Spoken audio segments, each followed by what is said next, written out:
What is up, you guys? We are back out again on another adventure today, and if you saw our last video, then you probably know exactly where we are.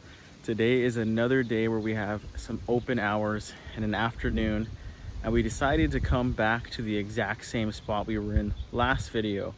Now, unknown to me, I literally just walked up and I talked to a couple of people that were on the same trail as me, and they said that they were there because the bird we were looking to find in the last video was seen again yesterday. Now, I did not know that. I was actually here because we saw a lot of birds in last week's video that we did not get on footage. So I was actually here just for those birds. And then I come to find out that the bird I was here for last week was seen yesterday.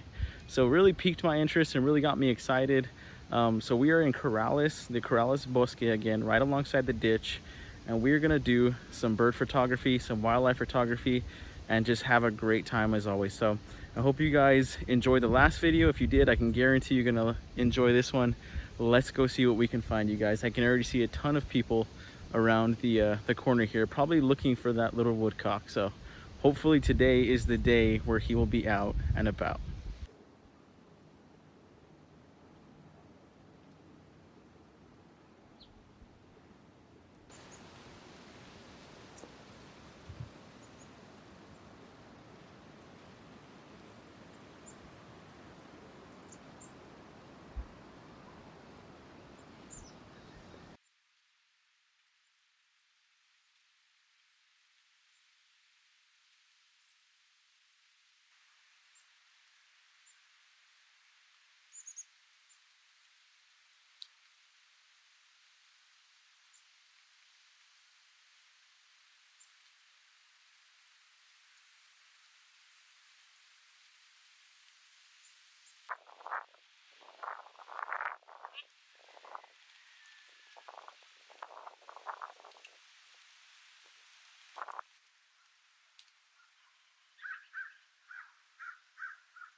Well, that was super cool, you guys.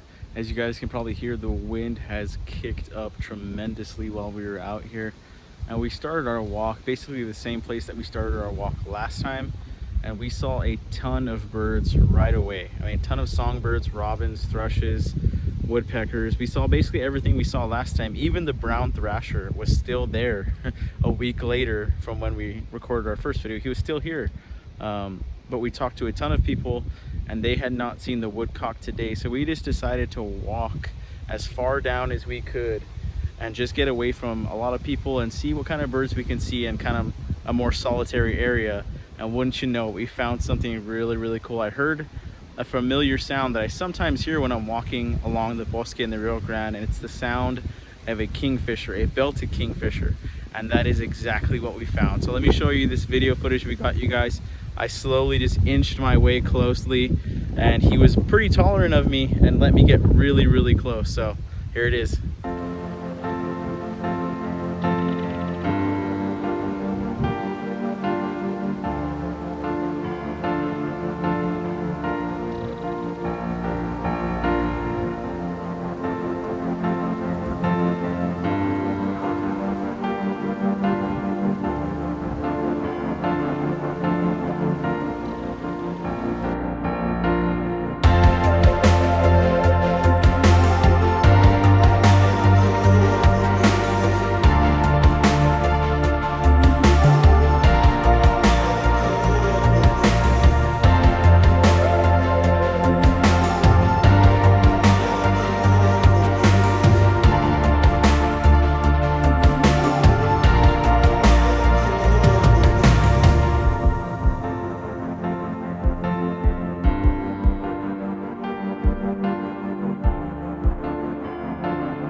How cool was that, you guys? He's actually just down the ditch from me still. He let me get really, really close and record him, but anytime I got a little bit too close to his comfort zone, he let me know, like, you know, he started to get tense and I'd have to back away. Otherwise, he'd try to fly off. So really, really cool bird. Not something I see every single day, and it's definitely a new one for our year of 2021. So we're gonna mark that one and we're gonna keep on moving, you guys. Just look at this ditch right here, you guys. I mean, it runs for miles and miles and miles, and it is filled with little pockets like that where the trees roll over the edge of the bank, and there's so many little mud flats and places for these birds to hide and enjoy, and that's why they're here. But man, does it make them hard to find. I flushed up one of the birds that we were actually looking for today, which is a Wilson snipe, and it flew way, way, way out of reach. So it was awesome that we were able to see him, but not so awesome that we weren't able to get him on camera. But we're gonna keep walking down this ditch, you guys. We still have about an hour of light left, and we're gonna see what we're gonna see down there.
We've been walking for a few hours now, and the sun is just starting to go down. And I think this is probably my favorite time to do wildlife photography, because as the sun sets here in New Mexico, as it does everywhere, it paints the landscape with a beautiful, beautiful golden color, and it just makes everything from the plants to the water to the wildlife that you're photographing just look even more stunning. So we're gonna keep walking down this ditch, because the bird that we're here looking for was seen at 5 p.m. yesterday. It's right around 4:30 now. So if we're gonna see it, this might be the hour that we see it in. So we're gonna walk our way back to the car and just keep doing what we're doing, be diligent, and look in every little nook and cranny of this ditch and see if we can't find this little guy. Alrighty, guys.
Well, we are just about out of light, you guys. The sun is just starting to dip behind those trees over there. No luck, man. I looked and looked and looked along this entire stretch of ditch, but it was a hard day today, you guys. I wish I could say that I found that little woodcock, but unfortunately I'm 0-2. They don't call them elusive and rare for no reason, and if they were easy to find, I feel like there would be no joy in the moment when you actually find them. So as hard as it is not to find it, I am still so excited that we were able to get out today, and excited that we were able to see that kingfisher, because that was definitely the pinnacle of my day, was seeing that kingfisher and actually watching him dive down and catch a fish and eat it in front of me. That's, you know, that's just something it brings out the little boy in me, and it makes me so encouraged and happy that I come out here and I do this and I can share it with people like you guys. So as always, thanks so much, you guys, for all the support you give my channel. Thanks for watching. I hope you guys enjoyed. If you did, consider liking, commenting, subscribing. It really helps the channel out. It really helps me out to stay motivated and go out and share all these adventures with you guys. So as always, I'll see you guys in the next one, and here's those birds that we got today.